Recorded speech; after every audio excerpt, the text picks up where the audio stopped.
Now let's cover a topic that a lot of people seem to be very paranoid about, and that's giving away free cards. Throughout all the sections in the series, I stress the importance of protecting your stack in favor of protecting the pot. As a result of this philosophy, you're going to end up allowing your opponent to see some free cards. It's not the cardinal sin that people often make it out to be. In limit hold'em, it may be true that giving away a free card is often foolish, but in no limit, it's essential for your survival and will help you avoid several traps where your other, more aggressive opponents would surely go broke. It's important to understand that by playing small ball, you will take more lumps and lose more pots than if you were to play big bet poker. That's the bad news. The good news is that if you're emotionally stable enough to handle some rough patches, playing this way will allow you to stick around longer in the tournament and also ensure that your entire stack will not be at risk very often. Let's look at a few examples. With blinds at 1,500 and 3,000, you raised to 8,000 in late position with pocket jacks. The big blind played back at you, raising 20,000 more. Both you and your opponent have over 400,000 in chips, so you call. The flop comes 9-7 deuce. Your opponent bets out 30,000, and you call the bet, still unsure as to whether or not you have the best hand. The turn is a deuce, and your opponent checks, leading you to believe that he has ace-king. Now, the standard play here would be to bet, say, 50,000. But if your opponent is at all tricky, he might be setting a trap for you with pocket aces or kings. If he check raises you, you'll likely be forced to fold, which also opens up the opportunity for him to bluff you. Instead, let's say that you check, giving away a free card. If your opponent does have the ace-king, he only has 6 outs to beat you. That's only 14% of the time you lose the pot when he catches an ace or a king. At the same time, if your opponent was trapping with aces or kings, you give yourself a free card at hitting one of the 2 remaining jacks. If the river card is a blank, your opponent will probably bet with aces or kings, at which time you can make a judgment call as to whether your jacks are good. If your opponent checks the river, then you should look to value bet your jacks. By that point, he may call you with just ace high since you showed weakness on the turn.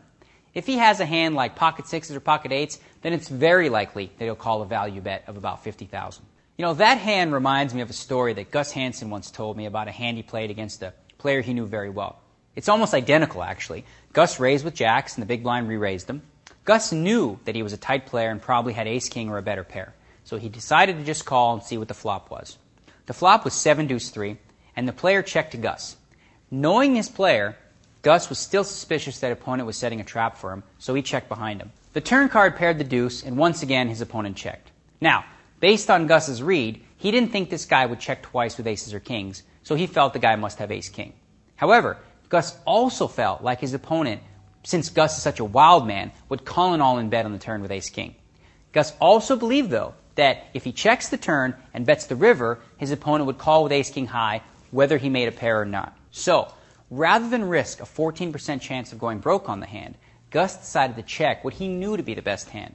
That way, if an ace or a king hit the river, Gus could evade being eliminated from the tournament. At the same time, it wouldn't cost him any value since his read led him to believe that he could get all this guy's chips on the river when there was no risk of being outdrawn. Now, this is obviously a very extreme example of a situation where Gus had a dead read on his opponent, but it helps to illustrate the bigger lesson. That is, it's often better to allow an opponent to outdraw you by giving him a free card in a smaller pot than it is to play a big pot for your tournament life where you could take a bad beat and be eliminated from the tournament. A lot of poker theorists are going to strongly disagree with what I've just said, claiming that the best approach is to maximize your equity in each hand you play. But there are other considerations to think about. Namely, if you're doing great in a tournament, chopping away at small pots, and you think you'll be able to continue to do so, why would you risk even a 14% chance of going broke? Surely, getting all your money in as a 4-to-1 favorite isn't a bad thing, but if there is an alternate that helps you avoid risking your whole stack, you should consider making what, for all intents and purposes, is the weaker play. This is a concept that's hard for a lot of people to wrap their head around. Tournament poker is different from playing in a cash game. When you play for money, all that matters is that you make the right play and get the highest expected value. Well, in a tournament, your expected value is directly tied into the likelihood of you going broke and being eliminated from the tournament. It's the reason you always hear the pros say they want to avoid coin flips. It's the reason why a player like Phil Hellmuth might fold pocket tens against the player who he feels has ace-king, despite the fact that he's a 57% favorite.